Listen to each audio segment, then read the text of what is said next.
Regresa de su permiso de maternidad tras haber sido madre en febrero y se mete de lleno en una campaña electoral. ¿Cómo afronta lo que le espera hasta el 28 de mayo? Pues con mucha energía y aunque pueda parecer paradójico, más si cabe. Después de haber sido madre me ha sentado muy bien y vuelvo con muchas ganas. Hace unos meses a Ione Belarra se le preguntó por su permiso de maternidad, que también interrumpió tras las 6 primeras semanas obligatorias por ley.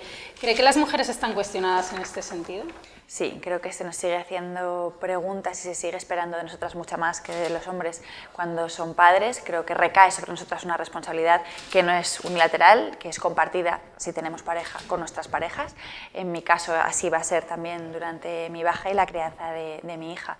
Creo que el foco y la atención sobre la crianza, sobre la paternidad y sobre la maternidad tiene que ponerse sobre todos y desde luego ser una responsabilidad, dejar de ser una responsabilidad casi única de las mujeres.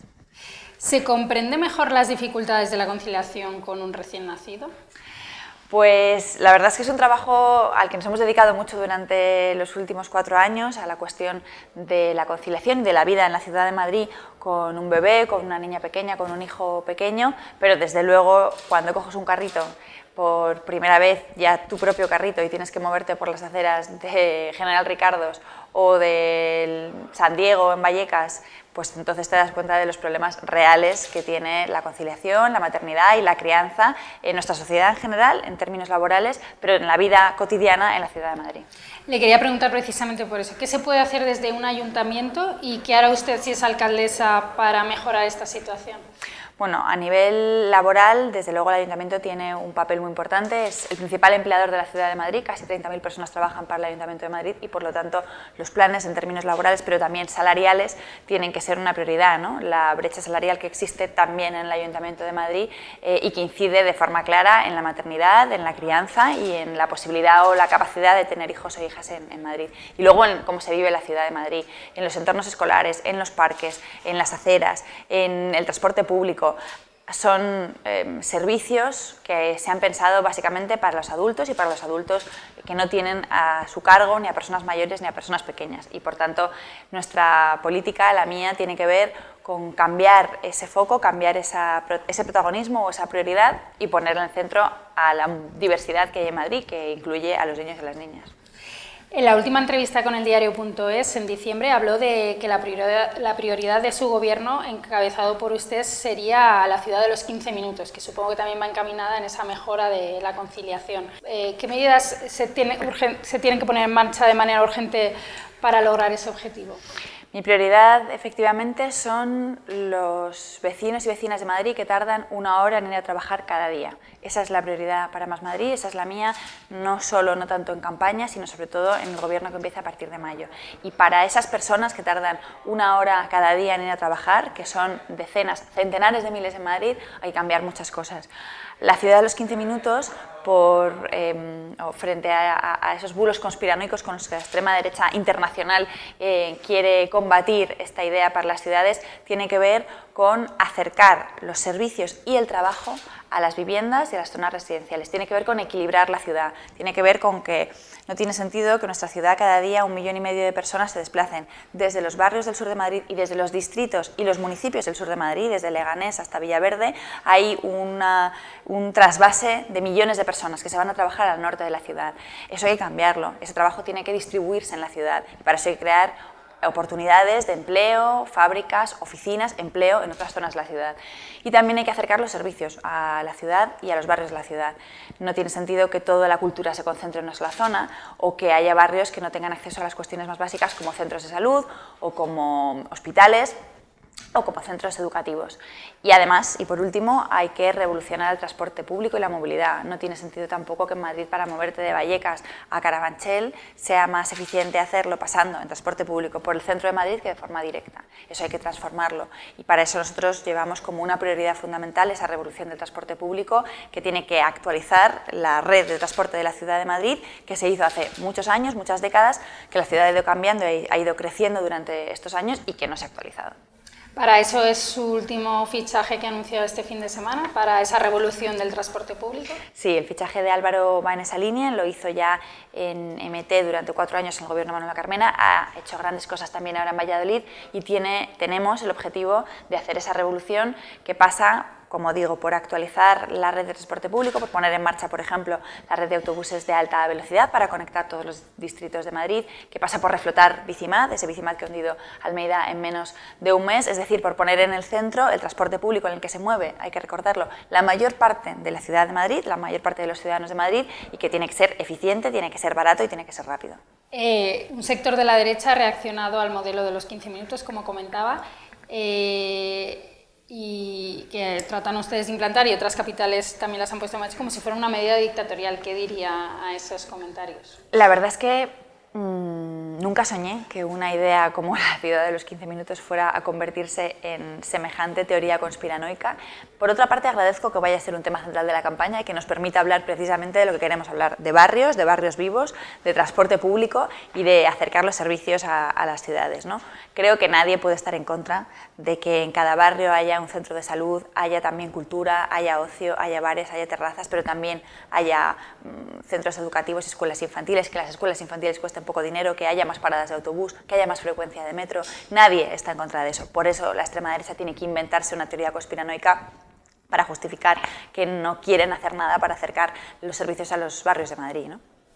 ¿Qué otras medidas le gustaría tener en marcha en los próximos 100 días de mandato si es alcaldesa?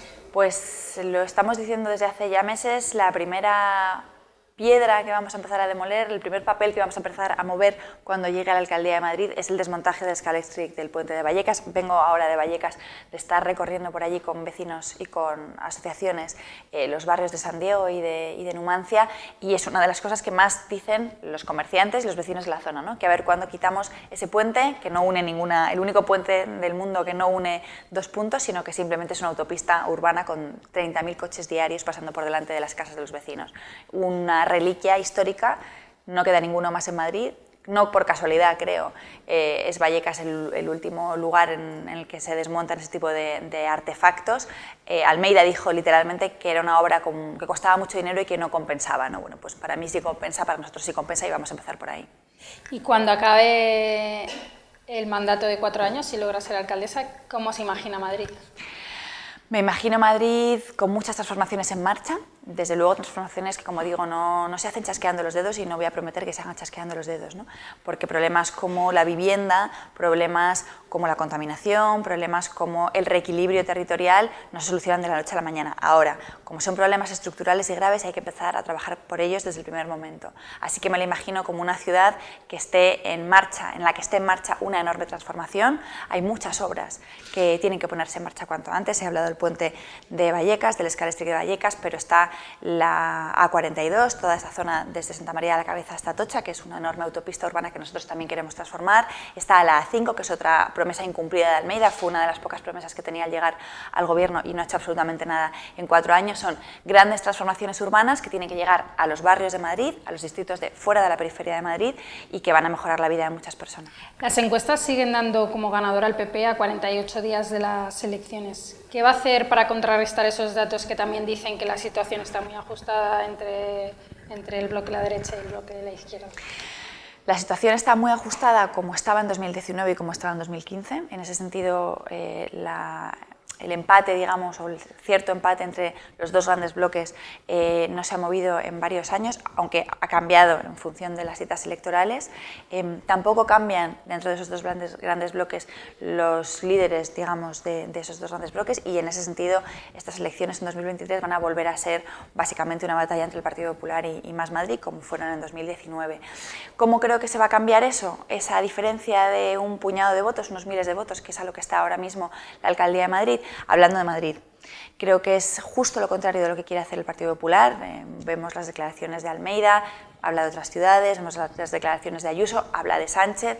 Creo que el Partido Popular intenta huir de cualquier conversación o discusión o debate sobre lo que pasa en el Madrid real, porque saben que el Madrid real está lleno de problemas que ellos no han solucionado, incluso que se han agravado durante sus mandatos, y por tanto, para ganar las elecciones, para ganar una mayoría en Madrid, lo que vamos a hacer, lo que tenemos que hacer es hablar de Madrid, es hablar de la vivienda, es hablar del trabajo, es hablar de la contaminación, del transporte público, es decir, de los problemas que le importan a la gente y que pueden hacer cambiar su voto o dirimir ese empate entre los dos grandes bloques que hay en Madrid.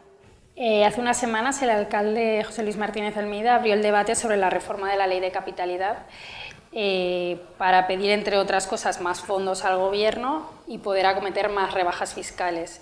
¿Cree usted que es necesaria esa reforma? Creo que lo principal que necesita Madrid puede hacerse a través de una reforma de la Ley de Capitalidad, pero sobre todo tiene que hacerse a través de lo que, por ejemplo, existe ya entre Barcelona y la Generalitat, que es una Carta de Autonomía de Madrid en relación con la Generalitat. En este caso con la comunidad. Lo que Madrid necesita son competencias que ahora mismo quien ejerce o que se ejercen doblemente por parte de la comunidad y del Ayuntamiento de Madrid, más que en relación con el Estado. Y creo que en España hace falta una tercera descentralización en la medida en la que las ciudades son hoy las principales protagonistas de la vida en nuestro país, de la vida política, de la vida social, las que acumulan la mayor parte de la población y porcentajes de población y de riqueza y que tienen las manos atadas en muchos casos para ejercer muchas de sus competencias, ¿no? En Madrid, por ejemplo, una no puede actuar directamente esta ciudad sobre el metro que pasa bajo su suelo y sobre el que Madrid no tiene ninguna competencia, o sobre el precio del billete del autobús, o sobre las líneas del autobús. Y yo creo que eso no tiene ningún sentido y que con quien tiene que abrirse un diálogo sincero, pero valiente y ambicioso, es con la Comunidad de Madrid. Madrid vuelve a tener déficit tras los años de superávit y reducción de la deuda que logró el gobierno de Manuela Carmena. ¿A qué se debe estos números? Pues es otro de los tristes récords del gobierno Almeida, ¿no? El del hundimiento, por ejemplo, del servicio público de Bicimad en menos de un mes y el de llevar otra vez a números rojos la ciudad de Madrid sin que las inversiones se noten en ningún barrio ni en el conjunto de la ciudad, ¿no? O sea, gastarte mucho dinero, gastarte mucho más dinero, volver a endeudar la ciudad y que casi nadie sea capaz de decir en qué ha mejorado eso su vida, ¿no? Que nadie sepa decirme cuando yo voy por los barrios a trabajar y a recorrer las calles con vecinos y con comerciantes, con asociaciones, oye, pero ¿y qué ha cambiado en tu barrio en estos 4 años? Y no hay respuestas positivas, no hay respuestas claras, no hay un, bueno, es que se ha hecho esta plaza, no es que se ha mejorado esta calle, no es que esta avenida ahora tiene más árboles. Eso no ha sucedido, hay menos árboles, hay menos plazas, hay más coches, hay menos y peor transporte público, desde luego no hay grandes reformas en el ámbito urbano, no hay más vivienda pública y, sin embargo, estamos en números rojos. Es un récord de la mala gestión, es un récord de ineficiencia y es una de las cosas por las que Almeida será recordado. Quería preguntarle precisamente por eso, ¿en qué ha cambiado Madrid en estos 4 años? Me cuesta mucho decirlo, sinceramente. Me cuesta mucho decir en qué ha avanzado, ha mejorado, en qué gran o pequeña obra puede verse la huella de Almeida. De hecho, no se ve esa huella porque se ha dedicado a hacer lo contrario, ¿no? A gestionar muy poco, a gobernar muy poco, a interesarse muy poco por los barrios de Madrid y a hablar mucho y a pensar mucho en todo lo que sucedía afuera, ¿no? Para mí, Almeida ha estado mucho más centrado en Génova que en Cibeles. Su sede ha estado mucho más en Génova que en Cibeles. Y eso se nota en que en Madrid no hay una huella Almeida, ni en lo pequeño ni en lo grande. Incluso en cosas que funcionaban, como Bicimad, o cosas aún más básicas del funcionamiento de un ayuntamiento, como por ejemplo pagar los impuestos, pagar el IBI, llamar al 010, las cosas que funcionaban bien, normal en Madrid, hasta esas se ha conseguido que sean ahora un problema y de hecho cualquier ciudadano puede vivir la experiencia de intentar llamar al 010 o ponerse en contacto con el ayuntamiento y enfrentarse a un teléfono que comunica de forma permanente. Una cosa que podría pasar el 28 de mayo es que usted logre ser alcaldesa y tener a Isabel Díaz Ayuso en la Comunidad de Madrid. Ahora Madrid sufrió, digamos, ese gobierno de tener al gobierno central del PP y al gobierno de la comunidad también del PP. ¿Qué cree que podría pasar si teme esa posibilidad de que sea alcaldesa y tener a Isabel Díaz Ayuso en la Comunidad de Madrid? He gobernado esta ciudad con el Partido Popular enfrente, no solo en la Comunidad de Madrid, sino en los últimos años del gobierno Rajoy, donde desde todas partes la delegación del gobierno, pero también el Ministerio de Hacienda, se hizo todo lo posible para hundir el gobierno de Manuela Carmena. Y hay que recordar al ministro Montoro desde Hacienda intentando intervenir y bloquear todas las inversiones que se estaban poniendo en marcha en las calles de Madrid. Así que esa experiencia la tengo, de esa experiencia he aprendido y hemos aprendido también como proyecto político. Y si he aprendido algo es a saber que efectivamente van a hacer lo posible por boicotear, que van a hacer lo posible y que prefieren el mal para la ciudad de Madrid a costa de sus pequeñas victorias políticas y de partido, y que hay que trabajar sabiendo que eso va a suceder y que eso no te haga ni ser menos valiente ni dar pasos atrás, ¿no? Ser consciente de que al contrario van a estar siempre enfrente, siempre boicoteando y por tanto tenemos que ir más rápido, con más valentía y con más fuerza en las transformaciones, ¿no? En lo que tiene que ver con la vivienda, en lo que tiene que ver con las transformaciones urbanas. Van a estar enfrente y nosotros en ese sentido tenemos que ser más y tenemos que ser mejores. ¿Dónde va a centrar más Madrid la campaña electoral? En lo que hemos estado haciendo durante 4 años y en ese sentido hay poca novedad, aunque mayor aceleración en las semanas de campaña, pero nuestra campaña se va a hacer en los barrios de Madrid, que es donde hemos estado haciendo el trabajo de los últimos 4 años, ¿no? A mí me gusta mucho sentirme muy tranquila cuando vaya ahora a hacer campaña, porque voy a ir a hacer campaña a sitios, a calles, a plazas, a barrios, a parques, donde ya he estado, donde ya hemos estado, cuando no hay focos, cuando no hay campaña, cuando no hay programas y no hay televisión, y lo que hay es el trabajo que importa, que es el trabajo tanto de la escucha con los vecinos como de la propuesta. Y en ese sentido va a ser una campaña muy capilar, muy de barrios, muy de actos cercanos y abiertos en todos los barrios de Madrid. Por supuesto, vamos a recorrer los 21 distritos, pero lo hemos hecho ya muchas veces. Yo he estado más de una vez en todos ellos a lo largo de estos años. Y también va a ser una campaña muy no solo de actos, sino de conversación y de debate, ¿no? Muy de mesas en los distritos y en los barrios a lo largo de todas las semanas, muy de estar en contacto con la gente. Dice que van a estar mucho en los barrios, pero yo quería preguntarle por qué un vecino a lo mejor del barrio Salamanca o de otras zonas donde más donde históricamente apoyan al Partido Popular, ¿por qué cree que deberían votarlo usted? Francamente, las transformaciones que queremos hacer en Madrid y la modernización que quiero hacer en Madrid creo que es buena para los vecinos del 100% de los barrios de Madrid. Si tú vives en el Pau de San Chinarro, si vives en Valdebebas o si vives en el barrio de Salamanca, te afecta también la contaminación, te afecta la falta de árboles, te afecta que el transporte público vaya despacio, te afecta que tengas que pasarte 1 hora cada día en un atasco para ir a trabajar. Y desde luego hay prioridad sobre las zonas más vulnerabilizadas de Madrid, hay prioridad en aquellos barrios en los que tenemos una deuda histórica, con los que hay una deuda histórica como ciudad y como sociedad. Pero creo que nuestras mejoras, mejor transporte público, escuelas infantiles más baratas, más plazas públicas, mejores centros de salud, más sanidad, son beneficiosos para la gran mayoría de la ciudad de Madrid y por eso también allí vamos a ir a hacer campaña con mucha tranquilidad y con mucho optimismo. ¿Ve lógico que Manuela Carmena apoye a 3 candidaturas de izquierda, a Más Madrid, Recupera Madrid y PSOE, sin decantarse por ninguna? Ella ha dicho de forma muy clara que lo que va a apoyar es un cambio de gobierno en Madrid y va a hacer todo lo posible para que eso suceda. Y yo estoy muy cómoda con la participación que ella quiera tener, con el apoyo que nos ha dado públicamente a Mónica García, a Yolanda, a mí, y con la participación en actos y en eventos y en apariciones también en redes sociales y en piezas audiovisuales que quiera hacer. Recupera Madrid se encuentra en el proceso de recoger 8.000 firmas para poder presentarse a las elecciones como agrupación de electores. ¿Le preocupa que consiga esos avales y que haya un actor más que pueda dividir el voto de la izquierda? Me preocupa Almeida, me preocupa el Partido Popular, me preocupa una posible alianza con la extrema derecha para gobernar en Madrid. Son mis únicos rivales en esta campaña electoral y ni antes ni sobre todo en estos tiempos voy a dedicar mucho tiempo a hablar como mal de otros o a tener cualquier crítica a otros actores. Ya digo que mi único objetivo y mi único rival es Almeida. Pero puede pasar como pasó en las últimas elecciones, que haya una candidatura de la izquierda que no consiga llegar a ese 5%, porque es un umbral bastante alto, y que eso acabe decantando el resultado electoral de otro lado. Yo creo que las elecciones se ganan con proyectos, las elecciones se ganan con optimismo, las elecciones se ganan con trabajo y con energía y eso es lo que vamos a poner en esta campaña electoral por parte de Más Madrid. Eso también creo que es lo que nos ha hecho liderar desde hace muchos años en Madrid Ciudad y 2 años en la Comunidad de Madrid a todo el bloque progresista. El trabajo cotidiano, la propuesta, además de la oposición a los gobiernos del Partido Popular y el centrarnos en lo que decimos que son las cosas importantes, ¿no? Que son los problemas cotidianos. Y en ese sentido, la discusión entre partidos, las declaraciones entre partidos, las discusiones entre dirigentes de partidos son lo contrario de lo que le interesa, me parece, a la ciudadanía y, por tanto, lo contrario de lo que yo quiero hacer.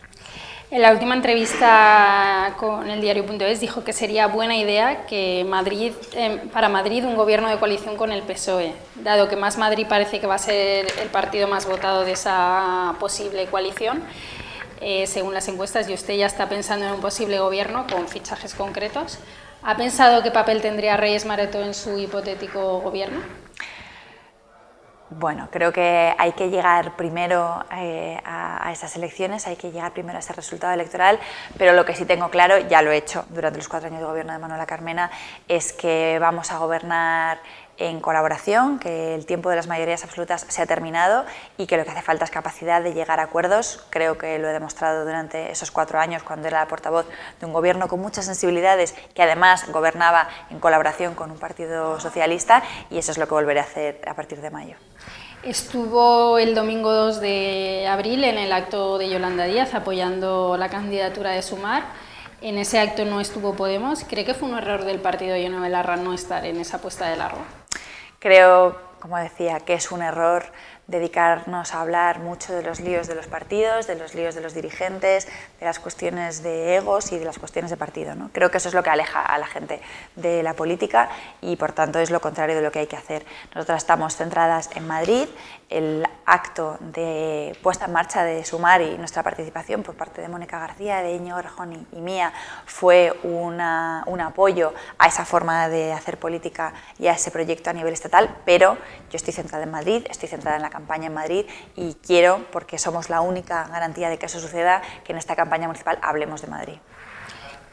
Yo quería insistir en este tema. ¿Sería un problema si no hay acuerdo de cara a las generales, si no hay un acuerdo de Podemos y Sumar para las generales? Para mí el problema es que la gente se desinterese, se aleje, se decepcione, se desilusione de la política, que no entienda lo que sucede, que lea muchos titulares de la bronca entre partidos y muy pocos sobre qué pasa con el salario mínimo interprofesional, qué pasa con las condiciones laborales, qué pasa con la sanidad o qué pasa con la educación. Yo creo que cuando se habla de eso, cuando se pone en el centro lo realmente importante, entonces no hay problemas políticos para conseguir mayorías. Cuando sucede lo contrario, que es la pelea entre unos pocos, entonces esas mayorías se van achicando y esos espacios políticos se van haciendo más pequeños, y creo que hay que hacer lo contrario, que es ensancharlos. Para eso, poner en el centro los problemas de la gente y las soluciones que tenemos. ¿Y cree que la gente entiende que se pida la unidad para las elecciones generales y en Madrid vaya a haber candidaturas separadas?